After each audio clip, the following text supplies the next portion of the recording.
The following content is provided under a Creative Commons license. Your support will help MIT OpenCourseware continue to offer high-quality educational resources for free. To make a donation or view additional materials from hundreds of MIT courses, visit MIT OpenCourseware at ocw.mit.edu.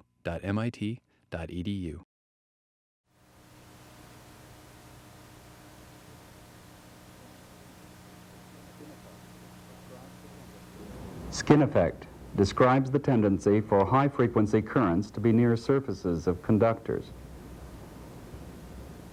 Skin effect does not involve electromagnetic waves, but is rather a magnetic diffusion phenomenon. One-dimensional magnetic diffusion can be pictured as the result of driving a current from this source through this metal slab.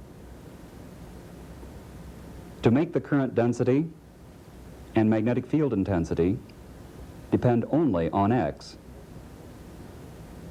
this configuration calls for the use of parallel plates that make electrical contact with the slab. The current is alternating. At very low frequencies, the resulting current density in the slab is uniform, and the magnetic field intensity is a linear function of X.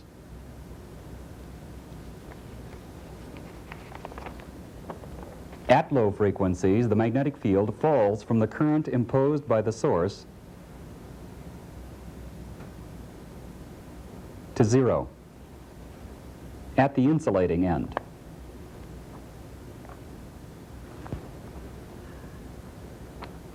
B is the thickness of the slab. Delta is the skin depth. Omega is the angular frequency. The skin depth is inversely proportional to the square root of the frequency. Mu is the permeability, and sigma is the conductivity of the slab. A high frequency implies a short skin depth.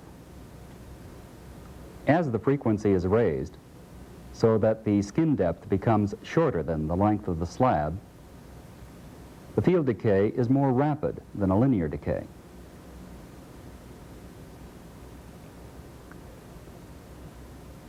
This decay reflects the fact that the current density is crowding to the edge of the conductor, nearest the source. The current density is distributing itself so as to lower the magnetic flux enclosed by an average current loop.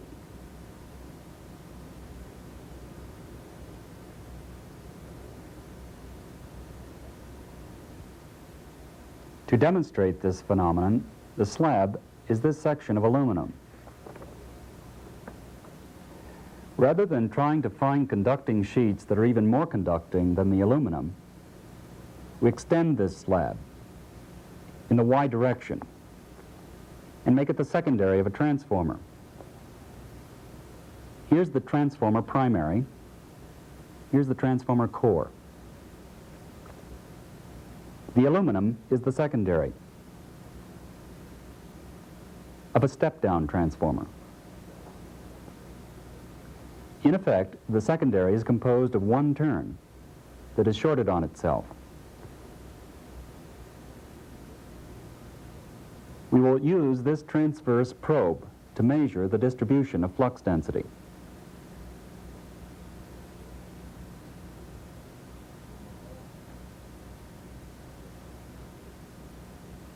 Here's the experiment.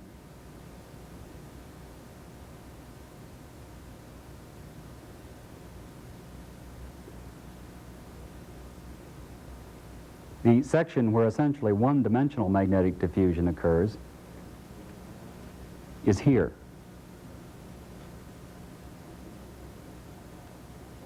By making the conductor long in the Y direction, we provide enough length for the current distribution to become primarily dependent on X over the middle cross-section. To avoid an influence of the magnetic core on the field distribution here at the center, we've placed it to one end. This transverse probe can be inserted so that it samples the vertical magnetic field intensity over the span of the conductor. The field component normal to the flat face is measured.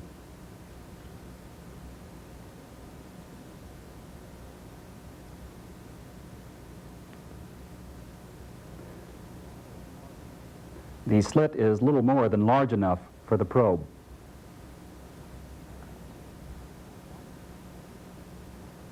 The top trace is the current in the primary of the transformer, the driving current. The bottom trace is the probe signal, the magnetic flux density. As we pull the probe out, we see the field distribution with X.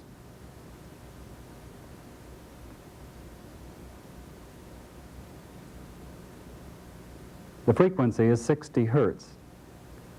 Here we're at 3 centimeters, half the slab thickness. It appears that the decay is somewhat more rapid than linear.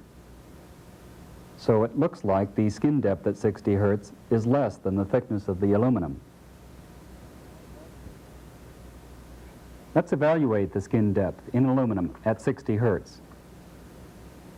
Aluminum has the permeability of free space, a conductivity of 3.5 times 10 to the 7th Siemens per meter. So at a frequency of 60 hertz, the skin depth is less than the conductor thickness. The skin depth of 1.1 centimeters is small compared to a conductor thickness of 6 centimeters. Here's a prediction of the field decay with distance from the left edge of the conductor. This curve is for 60 hertz. In going from 0 to 1 centimeter, here on the 60 hertz curve, we should see the field decay by 40%.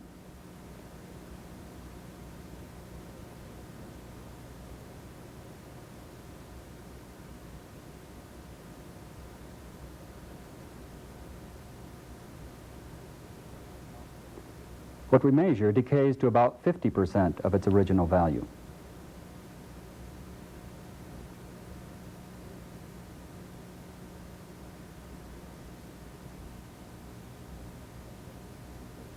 Remember, the skin depth is inversely proportional to the square root of the frequency. So if we increase the frequency to 240 hertz, 4 times the frequency, the skin depth is half as much, and the decay should be more rapid.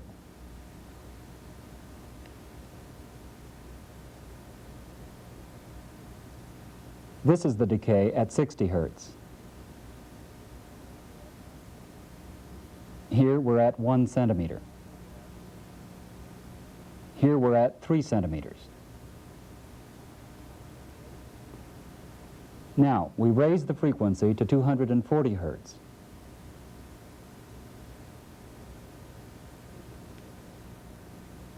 This is the decay at 240 hertz.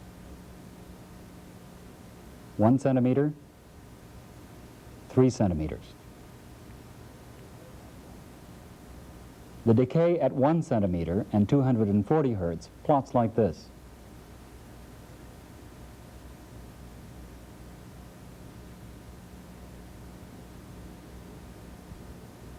These are additional data points. Here's the measured decay at 240 hertz, here at 60 hertz.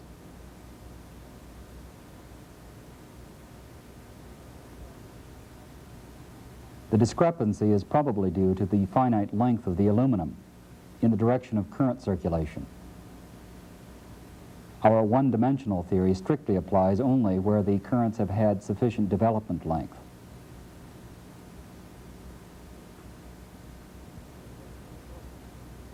When the skin depth is short compared to the conductor thickness, the current distribution takes the form of a wave. We've been observing the decay of this wave. There's also a phase shift with X, caused by the propagation of this diffusion wave into the conductor. By looking at the probe signal on an oscilloscope, we can see this phase shift as the probe is withdrawn. The top trace is the excitation current, the bottom one, the probe current.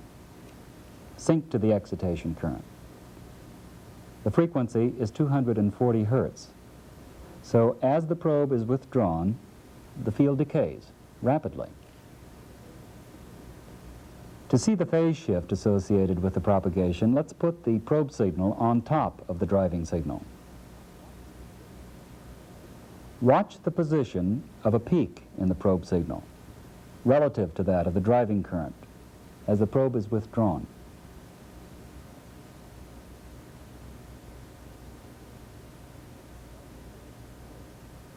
As the probe is pulled into the conductor, it measures a field that is increasingly delayed in phase.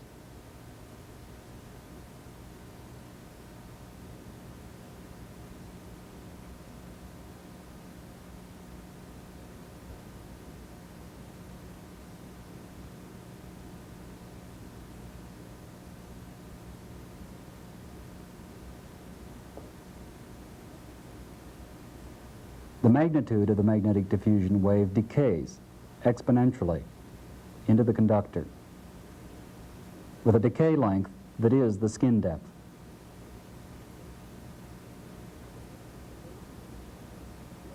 The phase shift shows that the wave has phases that propagate into the conductor.